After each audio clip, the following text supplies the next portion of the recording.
Welcome into the show, everybody. Your Philadelphia Phillies are officially going back to the playoffs, and all I know is the next party I have, I'm inviting Garrett Stubbs. Welcome in. My name is Mark Barzetta. This is the Farzy Show presented by MyBookie. It's nice to have you along for the ride. I was up late for the Monday Night Football, obviously. I was up late to watch the celebration last night, and I was on with Jody McDonald for Birds 365 yesterday, and Jody asked me about the champagne and the beer after just being able to make the playoffs after a World Series appearance in the previous year. And he had said something along the lines of, is it appropriate? And I thought to myself, if you only clinch the playoffs, all right, I don't want the champagne. I don't want the beer. I don't want what turned out to be vodka shots on camera by Garrett Stubbs while he wore his powder blue Phillies overalls with, of course, one strap unstrapped, okay? I didn't want it, but you know what? I can't help watch. It was awesome. And the fact that the Chicago Cubbies fell apart, Suzuki dropping the ball in right field to allow the Braves to come back and win that baseball game and close it out in the top of the ninth inning in Atlanta, I was all about it. Now, I don't know. The Phillies certainly weren't waiting for that moment to happen. They just wanted to celebrate the fact that they're making it to the playoffs for the second year in a row. Consecutive years to the playoffs for the first time since 2011. That is unbelievable. And the fact that they clinched at home for the first time since 2011 is unbelievable. And finally, we get to watch that team celebrate on that field in this manner.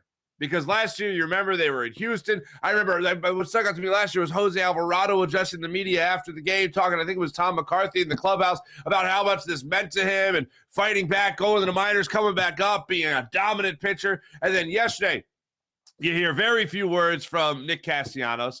You hear some great stuff from Bryce Harper about his confidence in his team, and this is what it's all about. They just want to win a World Series and all that stuff. And then you hear from Rob Thompson. And Rob Thompson echoed something very similar to what, actually verbatim, from what Matt Breen said on this show last week about how this team is built for the playoffs. And they were all waiting for their skipper to get into the clubhouse, the Phillies were, and they're waiting for Rob Thompson. He gets into the clubhouse. A couple of the guys just taking the foil off their champagne, right? Grabbing a couple of beers, grabbing a bottle of champagne, getting their goggles ready, and then finally Rob Thompson comes into the clubhouse, and he gives the toast. And he says just how damn proud he is of every one of these guys, how much he loves these guys, and he talks about how this team is built for the playoffs. And that's what Matt Brady told us last week. And so I get so caught up in the regular season and just, okay, all right, now they're in a wild card spot. All right, now they're in the second wild card spot. All right, now they're in the top wild card spot. And all that is fantastic. All that feels great. But I get caught up in all that race. And you forget about, all right, how does this all line up for the postseason? And they really are built for the postseason. I mean, you can look at the Braves, of course, with their pitching staff. You can look at the Braves, of course, when it comes to their lineup and how they can just absolutely mash and pretty much everything they got in terms of what they've done through the regular season, as the record indicates, it pretty much shows they should be a better baseball team. They didn't prove that last year, and it was a similar circumstance. The only thing they have going for them really this year is the fact that they got that experience too. But their experience wasn't nearly as good as the Phillies' experience was last year, being the fact that the Phillies made it to a World Series. If you're the Phillies, you have to be looking at this postseason right now as if it's unfinished business. And one of the guys that needed to come around to get you to finish the business, give you a chance to finish the business, was Aaron Nola. And I don't know if you guys heard it or not. Maybe you just enjoyed the celebration for a little bit and turned it off. But I listened to Rob Thompson talk to Tom McCarthy afterwards. And I'll just say this. If you have a boss, you want your boss talking about you this same exact way. And Rob Thompson last night, when talking to T-Mac, he was asked about how much it has meant to Aaron Nola, what a start like that last night for Aaron Nola meant to him and what it could mean for him for the playoffs.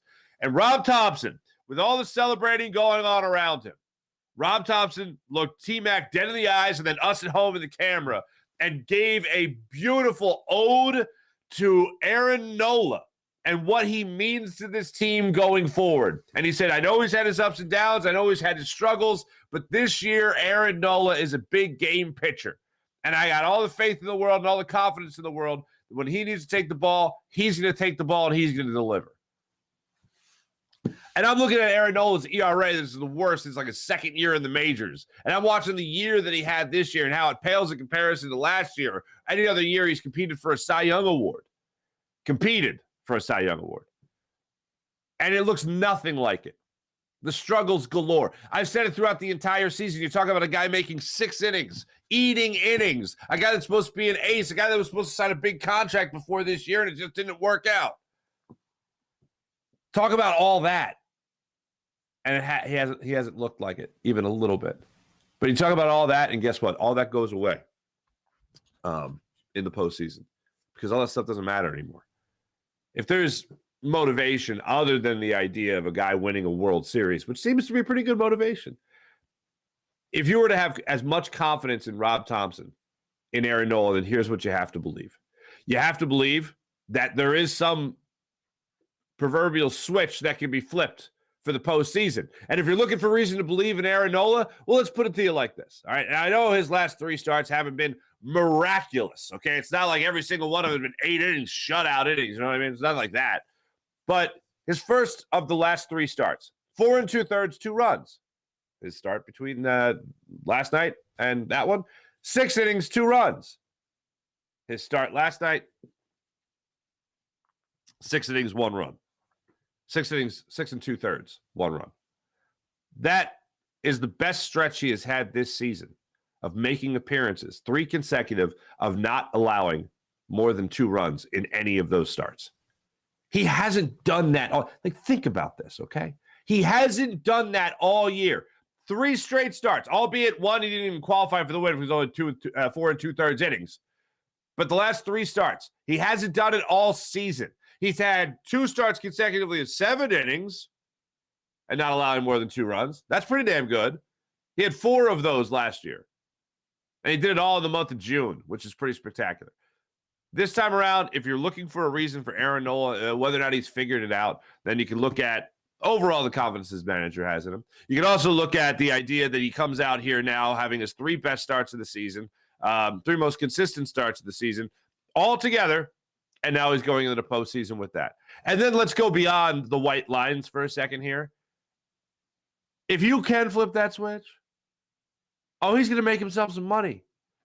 If he is a money pitcher this postseason run, and he is an all but guaranteed win when he trots out there on the mound, and the Phillies can give him a little bit more run support than a Brandon Marsh home run late and a sac fly RBI from Bryce Harper, and then Craig Kimbrell, we'll get to that.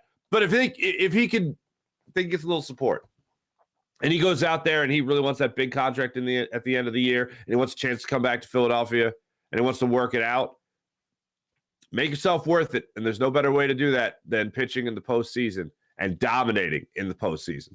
And last year was great. Little struggles in San Diego, struggles obviously in the World Series. But if he has almost a reverse year, if his regular season is and his postseason is all right, yeah, then we're in business, baby. And they'll be at the negotiating table shortly after the World Series. A couple of things that stuck out to me about last night's celebration. The first thing is Garrett Stubbs is he's such a party boy.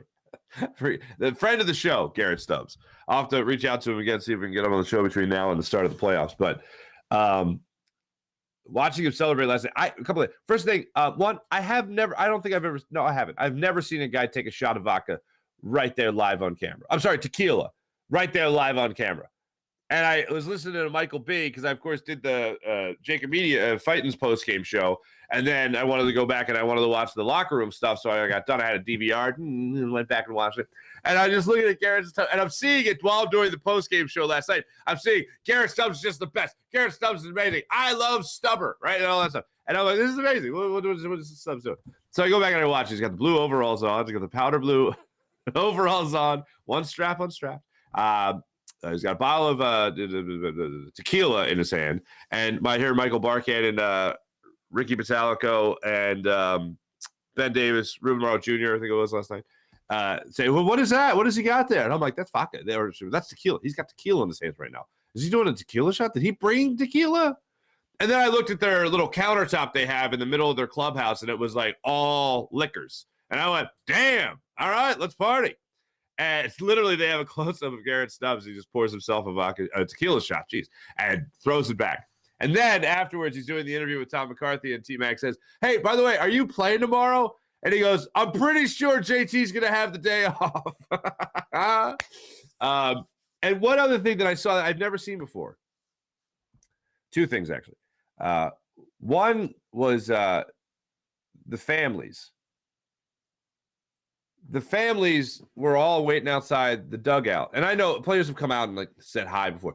But this seemed to be a really cool moment with like Bryce Harper and his kids and his wife, JT Realmuto and his wife, Trey Turner as a dad.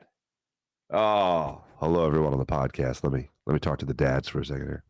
Fellas, did you see Trey Turner leave the clubhouse and then walk down the first base line into right field and into the corner exit? Did you see that? It's like where the Philly fanatic coming out on his four-wheeler and the hot dog gun and all that stuff. He was playing on the field with his son, and his wife was holding their baby that they just had, right? And he was pushing the stroller up the line. And I watched that, and I stopped, and I went, I feel this. I'm feeling this. This is getting me in my feels. And I thought that was a beautiful thing. Because, like, no matter what, you got to keep being a dad. And I don't like, look, I'm making no assumptions about his wife, but it's just like, yeah, we got to get home. So this kid's got to go to bed, on a schedule. Yeah. And Trey Turner might even be the one saying that. But I thought it was a beautiful thing. It was such a beautiful thing. And then John Middleton. John Middleton goes out there with boxes of baseballs right after they clinch. And he's not like tossing like, here you go, have a baseball. Hey, you want a baseball? Here's a baseball. John Middleton isn't just like gently tossing baseball. He's winging them, baby. He's chucking them into the stands. These people are seeing him, and he's giving some tosses there. But then all of a sudden he's standing on the dugout. He's standing on a chair. He falls over a dozen times, at least a dozen times. Whoever there was there with him with the Phillies staff kept on grabbing him to help him. He was like, thanks, buddy. And then he just kept throwing him. And he's standing on a chair right just off the field, and he's hurling these baseballs into the crowd. He stood basically on the field and threw a ball into the main concourse, like all the way over the section. Now, I know you might not think that's a very far throw, but standing on a chair, basically all armed, however the hell old John Middleton is, and he is just celebrating galore with the Philadelphia fans and giving him baseballs and chucking baseballs at him. It was beautiful. And then finally, the word that got used a lot last night, I heard it from Kyle Schwarber. I heard it from Bryce Harper. I heard it from Aaron Nola, and I certainly heard it from Rob Thompson. And the word was resiliency. What makes this team so special is resiliency. That is exactly what you have to have. And Rob Thompson even said in the playoffs, you got to have that. It's like poise and anything else. Something goes wrong, you got to be able to keep pushing through. You got to be able to keep plowing through. You got to be able to bounce back and be resilient in order to have success, especially in the postseason. And listening to those guys talk about it last night was just great. Just absolutely fantastic. Really blown away by the way the Phillies were able to do this. Love what I saw from them after the All-Star break. There were some ups and downs there for a minute. But I never lost faith that they were going to make the playoffs. Never lost faith that they were going to hold on to that number one wild card spot. And it's a far cry from where we were at last year. If you want to talk about comparisons from last year to this year about whether or not this baseball team is in a better place, I think ultimately what really matters here is Zach Wheeler, Aaron Nola, Ranger Suarez, Christopher Sanchez, Taijuan Walker, what you're going to get out of the bullpen from Michael Lorenzen, what you're going to get out of the bullpen from Sir Anthony Dominguez, Craig Kimbrell, Jose Alvarado, Ryan Kirkring, a little playoff roster spot, maybe. I think he could pitch himself onto that roster spot. It's going to be insane. It's going to be insane trying to figure all this out over the next couple of days, but the Phillies got 5 games left. They are secure in that top wild card spot, so they will be hosting on Tuesday, a week from yesterday, Game 1 of the wild card round of the playoffs. Can't wait. Can't wait for it. just thrilled that this city gets to experience a red October again. There is, I know I said it yesterday, I'll say it one more time. There's nothing better in Philadelphia than when the Eagles are good and the Phillies are in the postseason. That October, November, that is such a party, man. That late September, October, November, that's a good time. A real good time. It's my favorite time to be in Philadelphia. It looks like we're going to get the rain to stop a little bit, too, so that'd be good. Going to continue to talk about the Phillies with last night's game in particular, just the game itself. Aside from what the game meant, the game itself last night, I want to get into this because it was just a dominant performance from Aaron Nola. The knuckle curve was on point last night. I mean, he had 8 strikeouts in the game. 90 pitches, 8 strikeouts, 6 2/3, 4 hits, 1 run. It was earned, and it was a home run. And unfortunately, it was the pitch that had been working so great for him all night. It was the knuckle curve. So last night, Aaron Nola goes out there, gets the 1-2-3 first inning, 11 pitches, no problem. Gets a strikeout. That one came on a sinker against Hayes. Sits him down, no problem. Phillies then work a 25-pitch bottom of the first inning against Keller, including a 4-pitch walk to Bryce Harper, and the Phillies, unfortunately, with 2 outs, the Phillies couldn't do anything with it. Alec Boehm goes up there, works a 9-pitch at bat. He works a full count. Every batter saw at least 3 balls last night. Schwarber worked a 3-2 count. Turner worked a 3-2 count. Harper walked on 4 pitches. Boehm 3-2 count, and they ended up grounding out to shortstop to end that. Going to the second inning, no big deal there. The other thing that Aaron Nola had going for him was his fastball. Threw 3 straight fastballs to Palacios and got him to strike out for his 3rd strikeout of the game. Going to the bottom of the second inning, nothing doing for the Phillies, just a 10-pitch inning there for Keller. Anyway, this is pretty much how it went. This is pretty much how it went up until the 6th inning. Phillies go in there with Aaron Nola on the hill in the 6th inning. Davis gets a single to lead things off. He gets Paguro to go up there and ground into the 5-4-3 double play. Bay then strikes out. It's on a knuckle curve, and it's the 200th strikeout of Aaron Nola's season. 200 Ks yet again for Aaron Nola. Now you go into the bottom of the 6th inning. Phillies haven't gotten a hit at this point. Brandon Marsh steps up to the plate. Very weird situation. Keller goes up there. He's pitching. He throws 1 pitch, and all of a sudden, something's wrong. His elbow, his hand, whatever it was. They come out. They meet him on the mound. And they're like, "How you doing, man?" He's like, "I don't know. It's just having this little weird thing." He goes off the mound in the very next pitch on a he throws him a 1-0 fastball, and Brandon Marsh is just sitting on it. He's like, he's going to want to test himself to make sure he's got it, and I know what's coming. Threw him 1-0 fastball, and he belted it 412 feet. The first hit of the night for the Phillies gives him a 1-0 lead. Then Johan Rojas. Oh, don't you think I forgot? Johan Rojas gets the infield single to shortstop, beats down on a chopper deep in the hole, is able to beat that one out. Schwarber then goes up there and he grounds out, unfortunately, gets a force out there. Rojas is out at second base. Turner goes up there. He gets a single to right field. It's bobbled in right field by Palacios. So Schwarber pays attention to this, books it around second, heads for third. He got runner on first and third with 1 out. Then you have Bryce Harper step up there against the RBI sac fly to center field. Schwarber scores on that. You go up 2-0. And then, unfortunately, Boehm hits an absolute seed of a bullet to shortstop, but he just grounds out, and that was that. Just a one-hopper. 7th inning, this is where Nola had his only struggle of the night.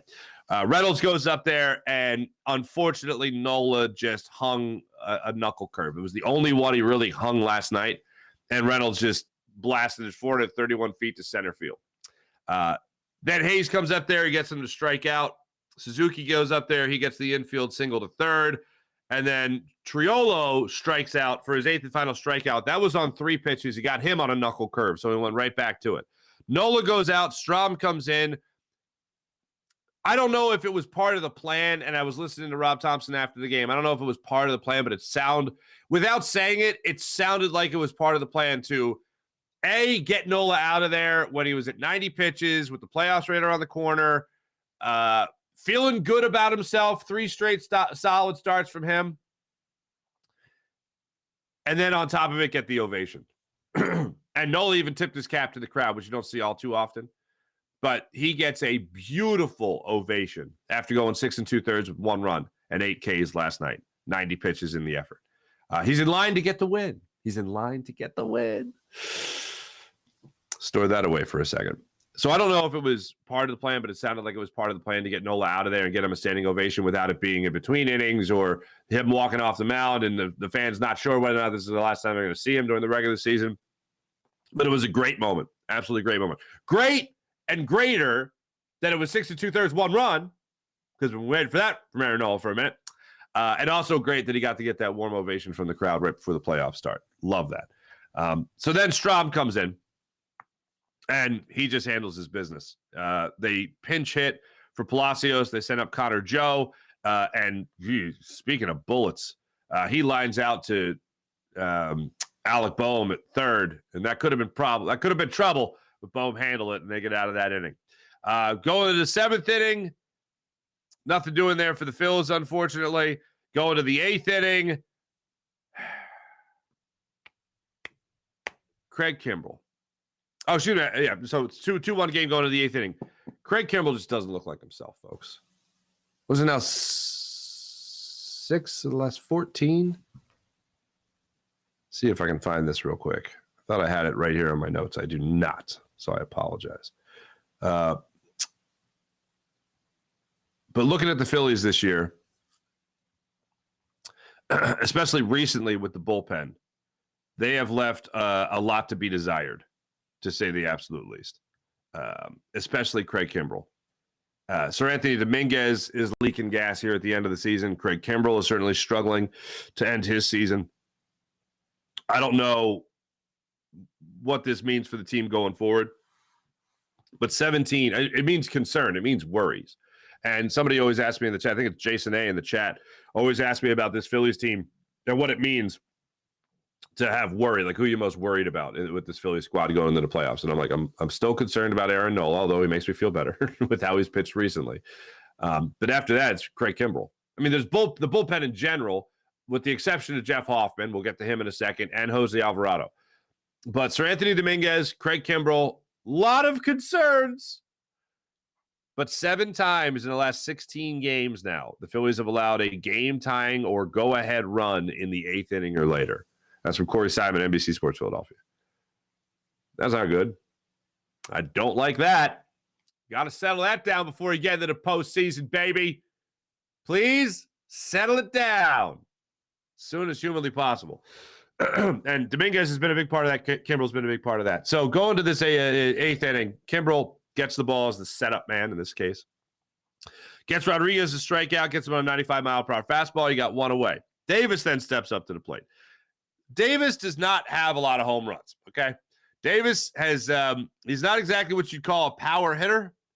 And sure enough, Craig Kimbrell throws him a slider down and in, and he just turns on it and puts it out of the park for the game-tying home run. 2-2. After that, he's able to get out of the inning. Kimbrell is going to the 9th inning. Philly's got nothing going there. In the bottom of the 9th, Alvarado at the top of the 9th, I should say, he goes right through him, gets 2 strikeouts and mows right through that 9th inning. Phillies can't get anything done. Harper, Boehm, Real Muto, Castellanos don't get anything going there. Stott and Real Muto reached base, but Castellanos with 2 outs, and then Castellanos struck out looking at a fastball away. 96-mile-per-hour. You could say it painted the outside corner, or you can say it was a ball. It looked like it painted the outside corner, if I'm being fair. So those names right there, Harper, Boehm, Stott, Real Muto, Castellanos. Nothing doing in that 9th inning. 10th inning, Hoffman goes out there and just shows he's got the marbles, baby. He's got the marbles. Gets out of that inning, striking out Davis on a nasty slider, I might add. And then in the 10th inning, folks, let's go back to May. Phillies just get pounded by the Mets. I come from the future. I come from September 27th. And I say, I have to tell you something. And you're like, what? And I say, I have to tell you about your future. And I was like, what's my future? Johan Rojas is going to get an RBI walk-off single, plating Christian Pache to score, and you make the playoffs, and then clinch home field advantage in the wild card round of the playoffs. Who and what? Oh yeah.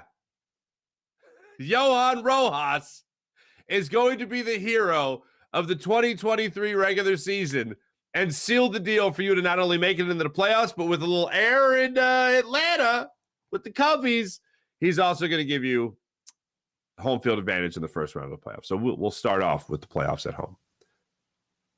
Who again? I feel like that's the way the conversation would go.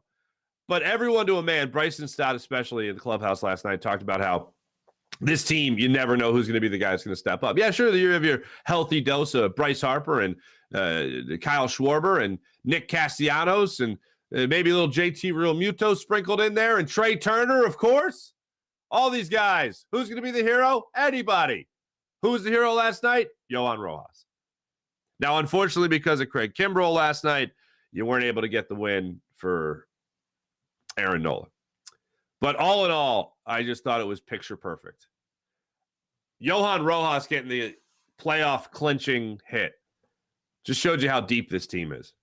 And you can lean on anybody in this lineup to come up with a big hit. Even JT Realmuto in his recent homestand, love to see what you saw from him over the last 7 days. Absolutely love it. Seeing what you got in this clubhouse all together about how much these guys, according to Rob Thompson, these guys really do love each other. You just feel like you got something special here. And I got to say, I think the Braves series is going to be a lot tougher. I'm looking ahead, okay? I'm looking ahead. But if it does come down to that, which I got a lot of confidence that it will, that is going to be a tough series. I don't think the Braves are going to be a pushover. And yes, it would be 1,000 times magical. Great signs for things to be different in the postseason. Had this thought last night. Aaron Nola pitching well over his last 3 games the way he has, his best stretch of the season. As I mentioned, 3 straight starts, no more than 2 runs. That's his best stretch. Then you also talk about the fact that the Phillies had struggled against the Braves this year, and they finally go into Atlanta. True, you can say it's after the Braves. They clinch, they put their feet up, they relax, whatever it might be. But the Phillies went in there, bottom line, took 2 or 3.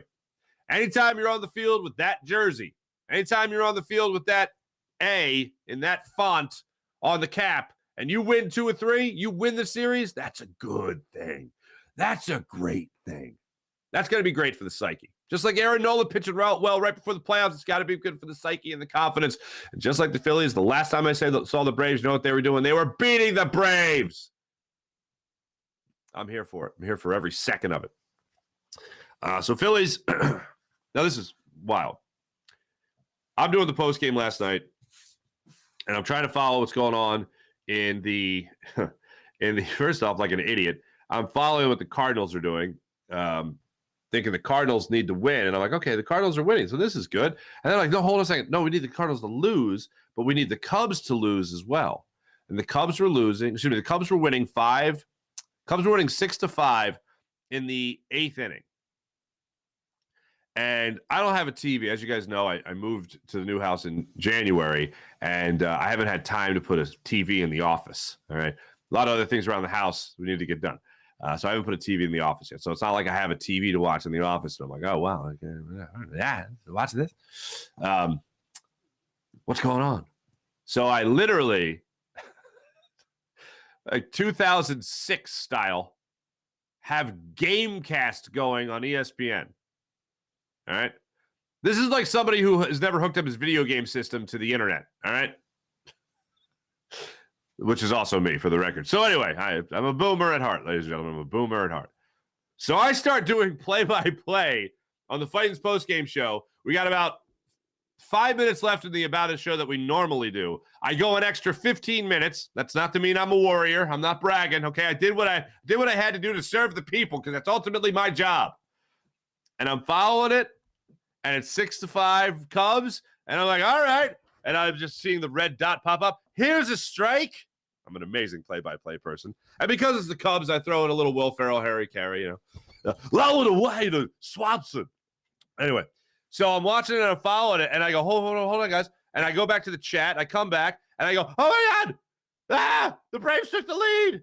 And I'm scrolling through. I'm like, how the hell did they take the lead? And I'm like, Suzuki, you beautiful bastard. You bobbled the ball in right field. You allowed 2 runs to score. And I'm like, they got 2 runs to score on an error. They go from down 6-5 to up 7-6. This is amazing. And I'm like, here we go. We got 3 outs to go here. Let's party, people. So I'm literally doing play-by-play now of the 9th inning of Ian Happ flying out to left field. Just waiting for like this little line to go across Gamecast subtly as I'm waiting with great anticipation. Bellinger gets a single. I'm like, oh, God, here we go. Here we go. Bellinger gets a single. The guy that's going to cost us home field advantage, at least waiting for a little bit more time. The guy is the guy that I wanted in the trade deadline that the Cubs said, screw you, we're not trading anybody, we're going in. And the right thing, they're in the playoffs. Well, they're almost in the playoffs. Suzuki then strikes out. Wah, wah. And then Swanson strikes out. Cubs go down 7-6. Braves win. Woohoo. And Phillies go from just being in the playoffs to hosting the first playoff series in the wild card.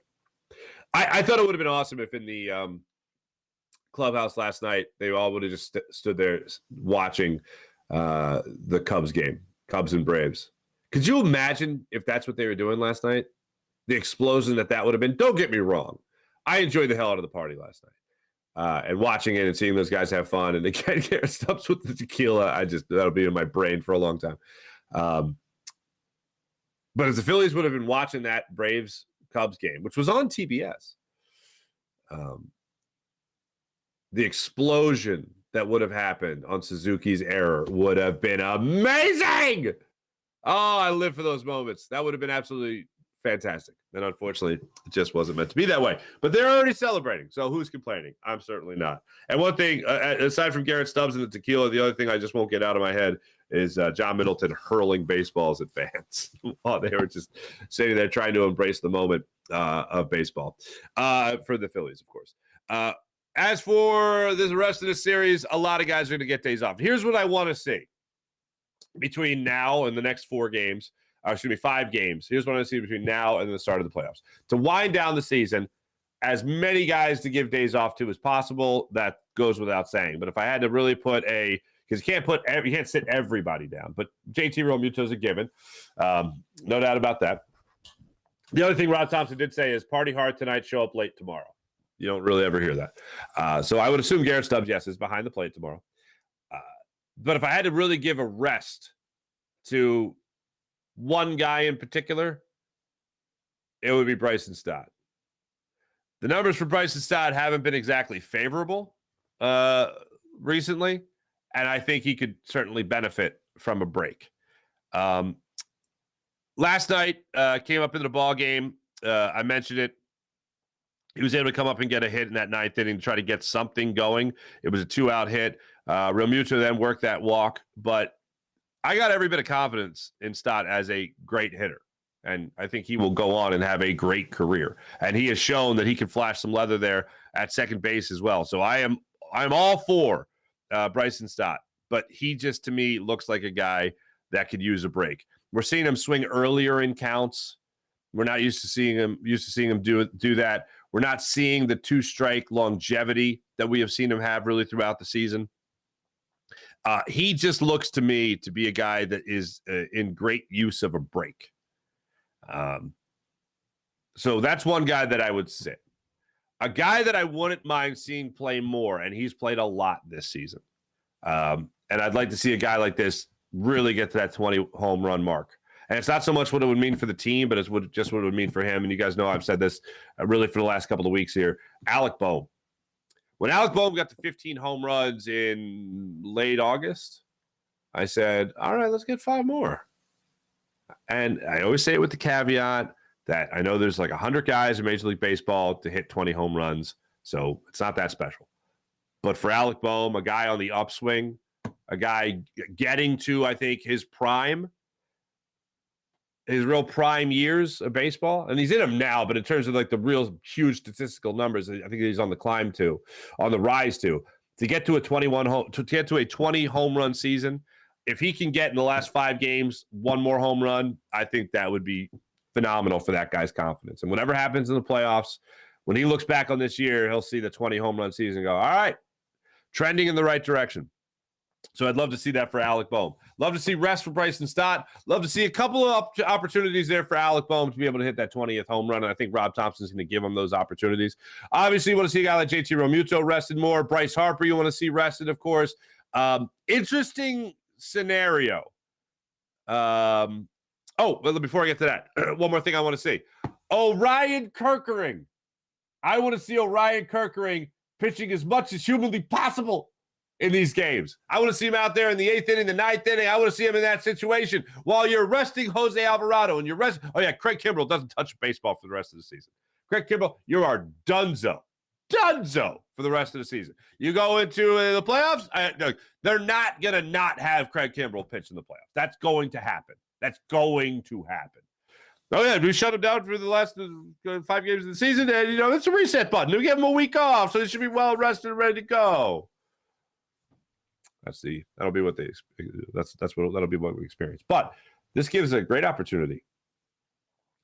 If Orion Kerkering is lights out over his next couple appearances, and I think he's going to get 5 games. I think he's probably going to get, at the very least, 2 innings, probably 3 innings going forward for the last 5 games. If he's lights out and he's striking guys out and he's getting 2 strikeouts every appearance in that, and that sinker is flying in there at 99, 100 miles per hour, and that slider guys are totally fooled on and they don't know what's coming, when it's coming, how do you deny him the opportunity to be on that postseason roster, especially when you cannot trust your bullpen now? Then it's like, does Sir Anthony not dress? Craig Kimbrell's going to dress. Hoffman's dressing. What, Britton Covey? Dylan Covey. Damn it. Football season. Dylan Covey not going out there and playing?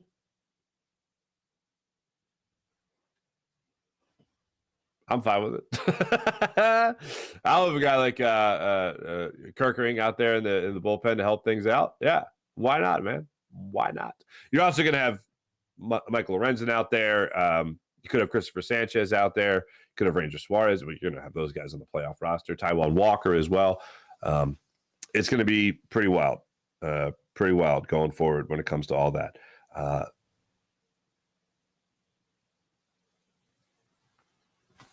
Here you go. I wanted to give you guys this. When I say that Bryson Stott needs a break, I want to give you some numbers. I don't like getting too much into the numbers, but these kind of, I always say numbers don't lie, but they can deceive. These don't deceive and they don't lie. Bryson Stott over the last week is hitting 211. Bryson Stott over the last 2 weeks is hitting 205. Bryson Stott over the last month is hitting 206. To this point in the month of September, in total, he's hitting 198. Live in the whirlpool for the next 5 days, Bryson Stott. Live in the whirlpool, please, and thank you. As for what the Phillies got coming up next, here's what it is. Phillies got a 6:40 start time at home against the Pirates tonight, game 2 of this 3-game series. Ranger Suarez set to get the ball tonight for the Phils. He's going to go against Johan Oviedo of the Pirates. Oviedo is 9-14 on the season with a 4.12 ERA.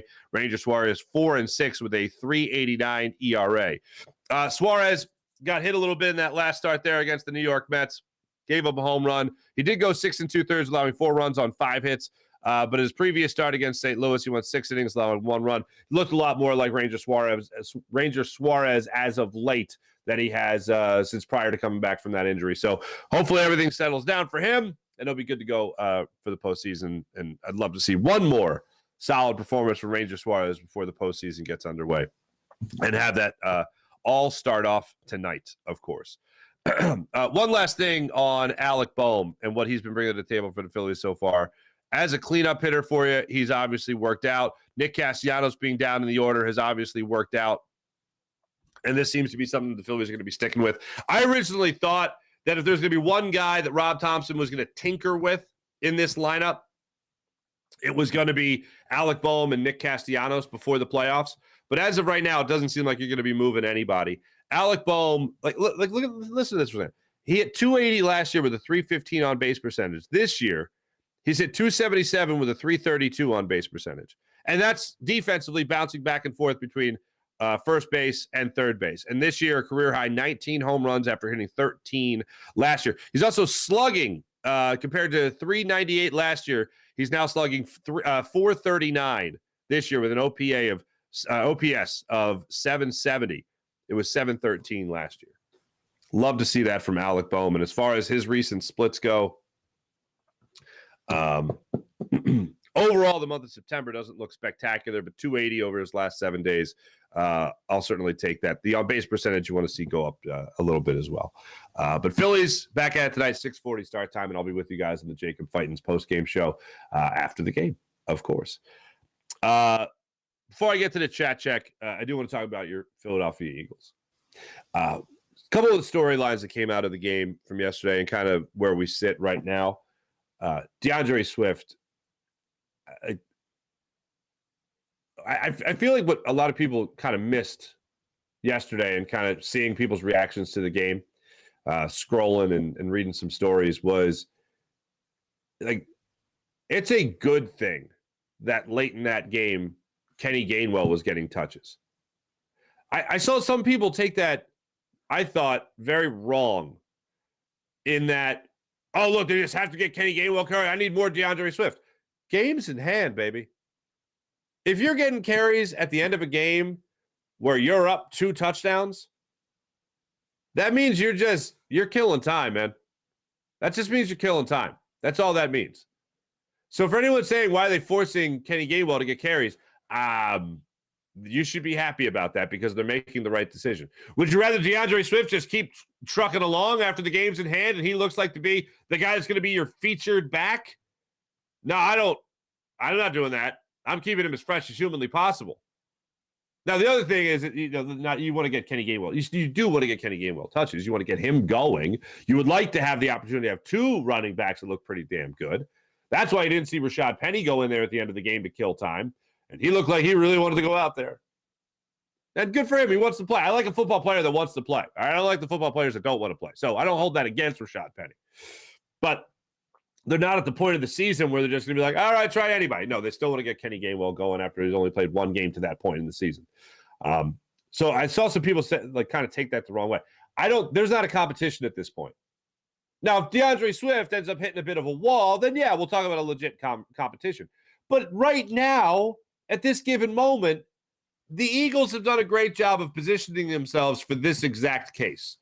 The exact case of, well, we didn't name a running back 1. Even on our depth chart, we just had 4 guys listed as number 1. Literally crammed into a little block on the depth chart. In alphabetical order, nonetheless. But they said this. They said, you could say it's a running back by committee, but we're just going to go with the hot hand. The first guy that got the opportunity to get the hot hand was Kenny Gainwell, and the hand wasn't that hot.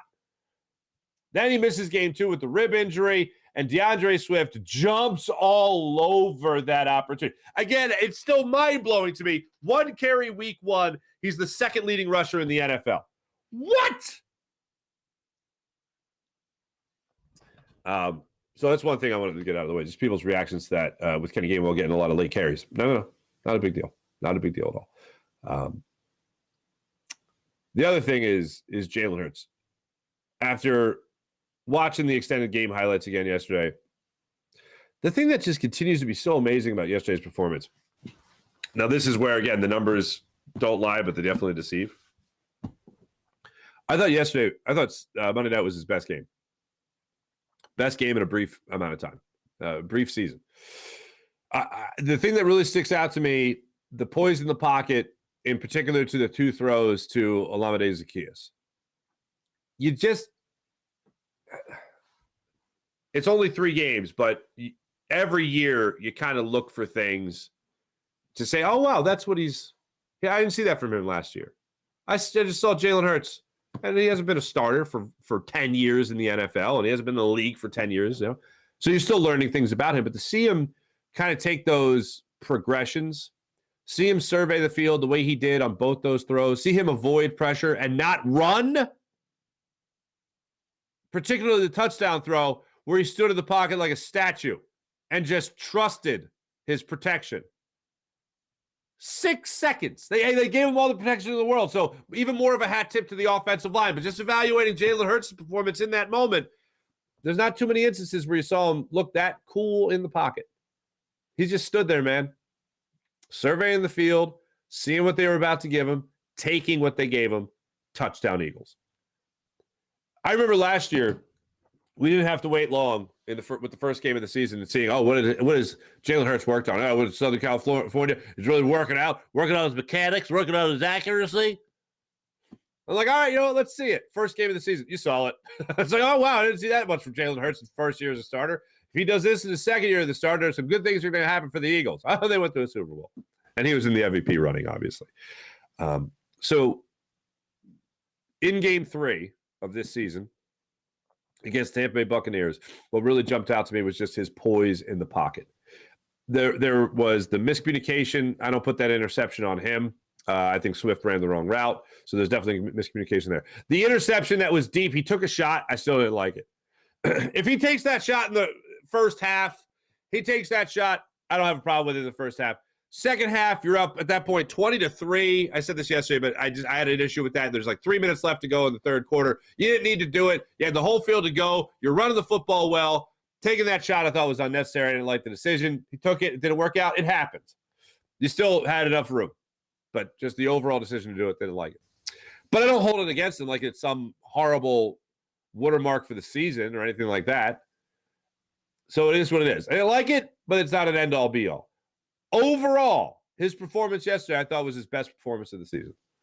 And it wasn't long-term sustained success quarter by quarter. It was like possession by possession. And yes, obviously it was helped out tremendously by the run game. But still, putting up 277 yards passing ain't nothing. Just the fact he didn't hit the 300-yard mark isn't. Who cares? But overall, I thought that was his best performance of the year. Clutch throws, extended the play when he needed to extend the play, and just stood there in the pocket, which is something you don't really see too much of from Jalen Hurts. He wants to get out, get away from that pressure. Instead, he just trusted the blocking, made the throw downfield. Love to see it. Before I go any further, and before I break it down any further and get into the chat check and see how you wonderful people are doing on this fine playoff clinching morning, I want to tell you about our friends at MyBookie and the amazing things they do at MyBookie. Check out MyBookie. That's mybookie.ag for all the incredible things that they are offering in this incredible year and run of football. They are a fantastic group. And if you want to have some fun with MyBookie, make sure you check out MyBookie and use promo code Farzy. That's promo code Farzy at MyBookie to check out anything that they got going on that is fantastic. What they got going on, they got the bonus attached right now with our promo code for up to $200 cash bonus until, there you go. You just want to check it out. $200 cash bonus when you use promo code Farzy. That's promo code Farzy. Right now at MyBookie, mybookie.ag. When you use promo code Farzy, the bonus attached right now, up to $200 cash bonus with your first deposit. So make sure you guys check that out at MyBookie, mybookie.ag. Let's get into the chat check and see how you wonderful people are doing on this fine morning. Oh, my goodness. Such a great day. Such a great day when you talk about playoff baseball. What a time. What a time of the year we're going to have, ladies and gentlemen. You're excited. I'm excited. We're all excited. Everyone's excited, as rightfully so. Let me start it off on the Farzy Show page. See how you wonderful people are doing on this morning here. Who do we have leading off for us? There we are. April, what's going on? Nice to see you. Sean Kilrain, not scared of Miami. They're a hell of a team. Denver stinks. Tua gets concussion. All right. April, let's bleep and go. Ring the bell. Sean Gillespie, morning all. IBH, what's going on? Ring the bell. Playoff bounce says, go Sixers. Where you been? Nice to see ya. Sean Kilrain, good morning, everyone. Ring the bell. The takeover for the October comes through the bank. Love it. Let's go, says T-Bro. Damn right. Nola said he couldn't take the moment in because of the damn pitch clock. I heard that too. Go Sixers. So basically he said with the pitch clock, he really wanted to take in just different moments of his start last night. But when he walked off the mound, he got to take it in a little. He did get to take it in a little bit. So that was great. The pitch clock is funny for many reasons. One, if you have, I forget who it was.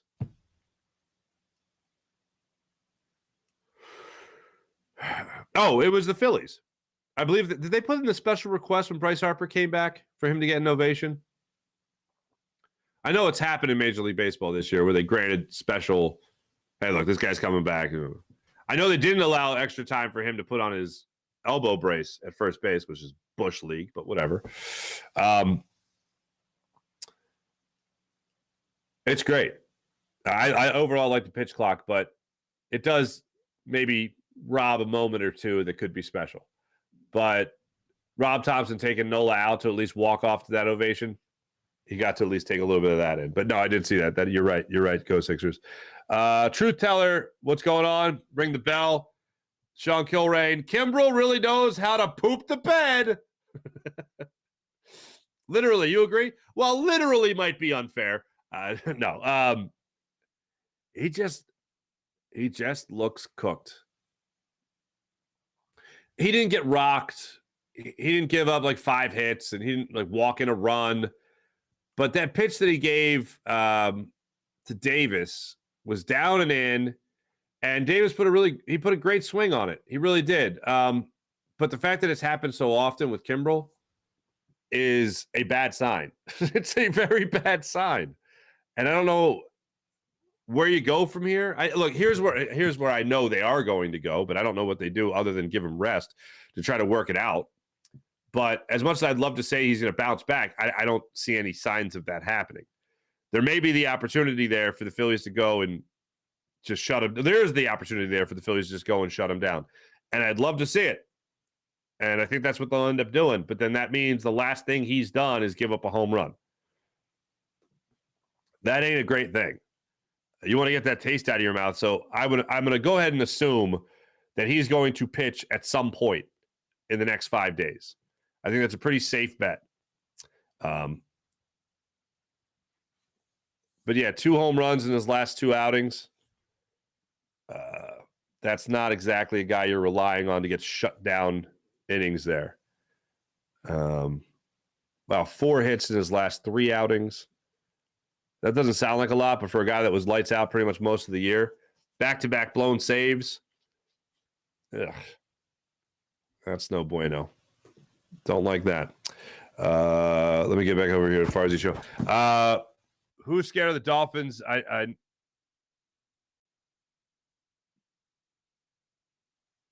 7 is going to hurt from it. No, I like that. I'm not scared of the Dolphins. I do not fear the Dolphins. Here's the thing. Courtland Sutton had 2 terrible fumbles. They got a good team. They got a really good team. That's going to be a good game that I'm really looking forward to. And, man, that game already be on Sunday Night Football just lets you know that those guys know what the hell they're doing, right? Tua and Jalen Hurts, the storyline writes itself. If they're both undefeated, which could very much happen, that game is going to be one for the ages. It's going to be what you like to call a ratings bonanza. Mihai Sanchez, morning all. Red October is back. NL wildcard champs. Will they hang a first wildcard flag next to March and April? Or next March and April? I don't think they'll do that. How about the new hype song, please? That Caleb Scott song got a you cringe? I did have that same feeling last night. I don't like it. That's last year's song, and last year's team lost. You can't have the same song.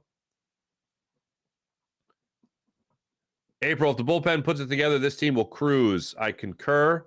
Travis Kilrain, I agree. Sean Kilrain, I'm here for it. Everyone's here for it. We're all here for it.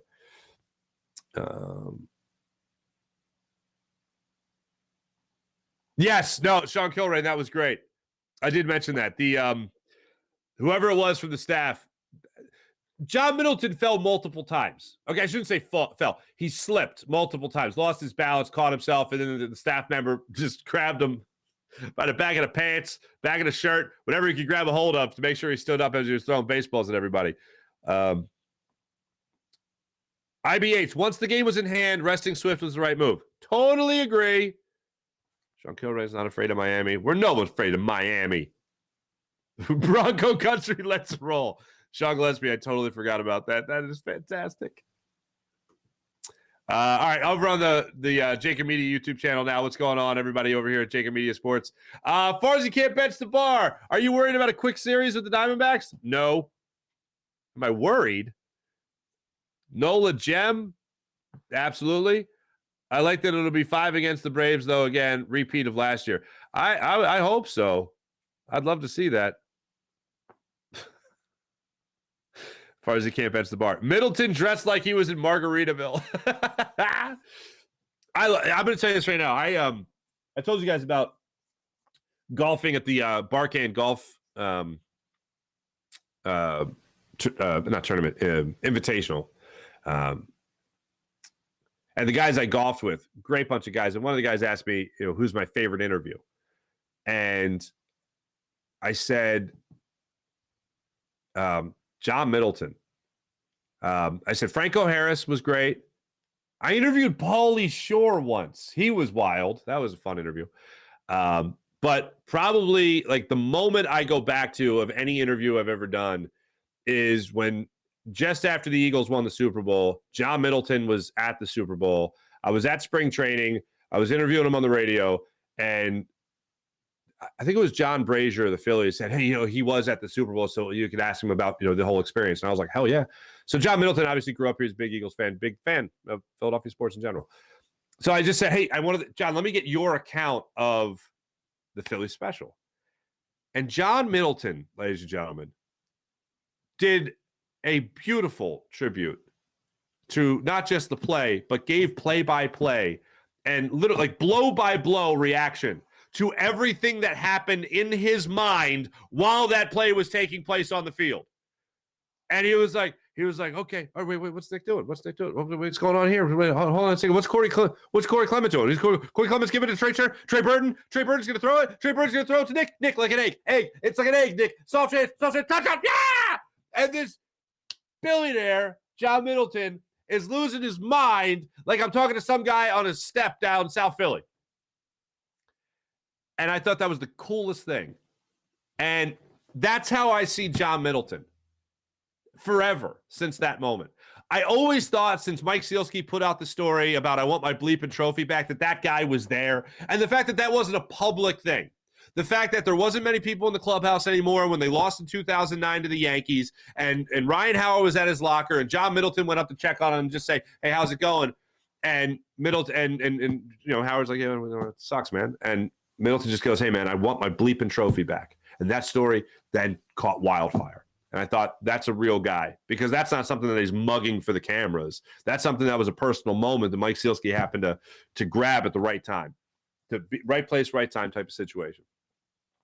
And he has lived up to taking over this as the principal owner of the Phillies, the managing partner of the Philadelphia Phillies ownership group. Because if you're young and you're in the chat and you're following the Phillies, it wasn't always like this. It was only like this recently. You didn't really have the face of management was Dave Montgomery and Bill Giles. The face of the staff was the ownership group was those two gentlemen. That's pretty much what I knew my whole life. And then John Middleton said, we pretty much got to have another face for this. David Montgomery, unfortunately, as sweet a gentleman as he was, the health problems that he dealt with and later passed on from, and he held the World Series trophy up there. It was the first time I got to see it in my lifetime. There needed to be a changing of the guard for a multitude of reasons. And John Middleton and the Buck cousins, and now Middleman as well as part of it, these guys have invested tenfold. And Philadelphia and this fan base has allowed them to do that by spending your money on this ball club. You have made your investments emotionally and financially in this ball club. And to see them celebrate the way they've been celebrating over the last couple of years has been just strictly and simply fantastic. But yeah, just like Margaritaville, you're not far off.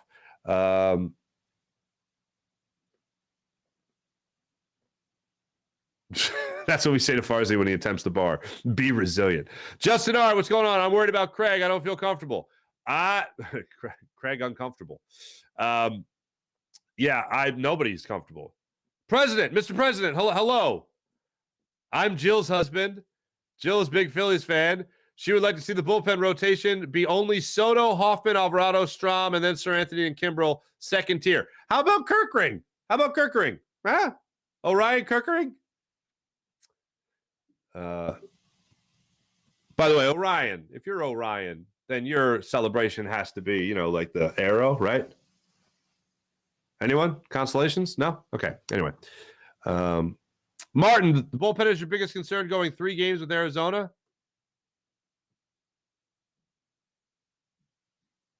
I mean, overall, they could go 3 games with Arizona.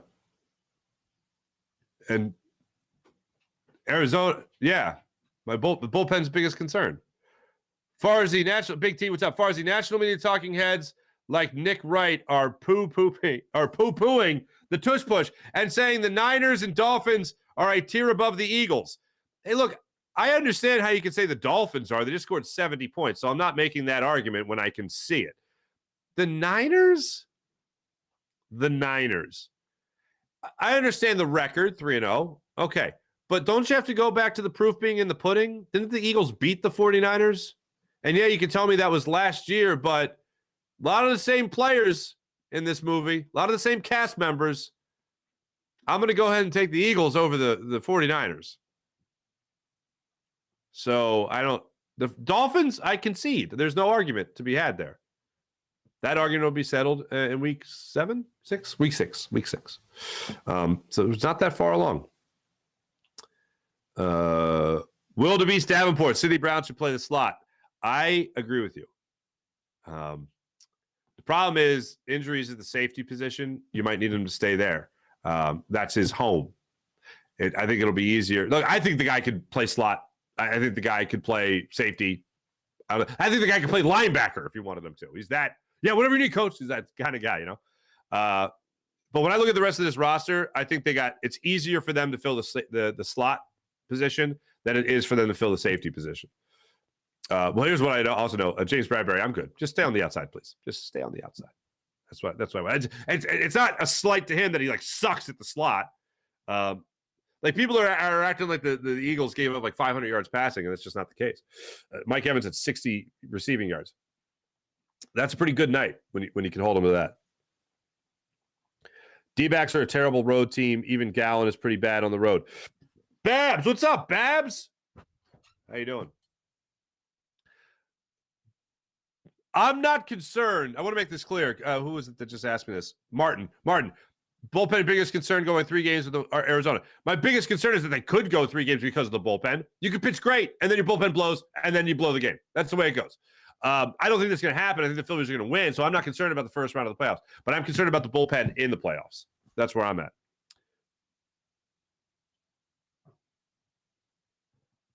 Holding number 72. That's funny.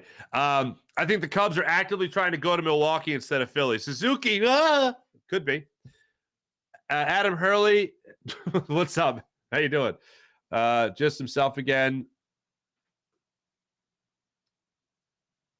What size cup do I wear, big guy? What size cup? Well, I don't really participate in athletic events anymore, so I don't really wear a cup anymore. But when I did, children's medium, I think. No, all right. Large, man, large, dude, large. What am I talking about? Anyway, ain't nobody in Philly scared of Miami. Thank you. I'm not scared of them, but I give them respect. Anthony, Eagles are better than Miami. Go ahead, screenshot this. We will grind to Miami in dirt. We will grind Miami into the dirt. Our trenches are too brutal for them. Farzy, was Josh Harris at the Super Bowl? I doubt it, Babs. Anthony, they put up 70 points on the Broncos. We're not the Broncos. Oh, I agree. I absolutely agree. Thanks, everybody in the chat. You guys are great, as per usual. I am very fortunate. Today, I will be doing the Phillies postgame show. Again, Fighting's postgame show. We'll see what the Phillies give us today. Here's what I can guarantee you. Garrett Stubbs will be behind the plate tonight. Give me a good start, Ranger Suarez. Give me 5 solid innings. That's all I ask for. 5 solid. Give me 5 innings, 2 runs. Okay? That's all I ask for. 5 innings, 2 runs. You want to get saucy? Give me 6 innings, 2 runs. That's all I need. And Alec Boehm hit home run number 20 on the season. Let's get that going. Jim Hyden, produced the program, did a wonderful job as per usual. Make sure you guys check out MyBookie, mybookie.ag. Thanks for watching. Thanks for listening. Coming up at 8 o'clock today, you guys got Birds 365, and my man John McMullen is back. Jody McDonald's in the saddle as well. So make sure you guys check out all that. Make sure you hit like, subscribe. For the people on the podcast, thank you so much. And also everyone on the Jacob Media YouTube channel, as well as Farzy Show YouTube channel.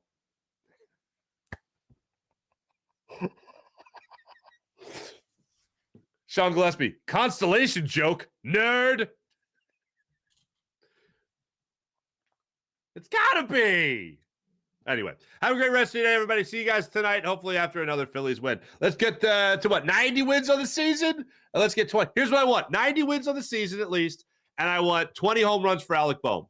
And I also want an amazing amount of Orion Kerkering. Anyway, all right, see you guys tonight and tomorrow morning. Bye.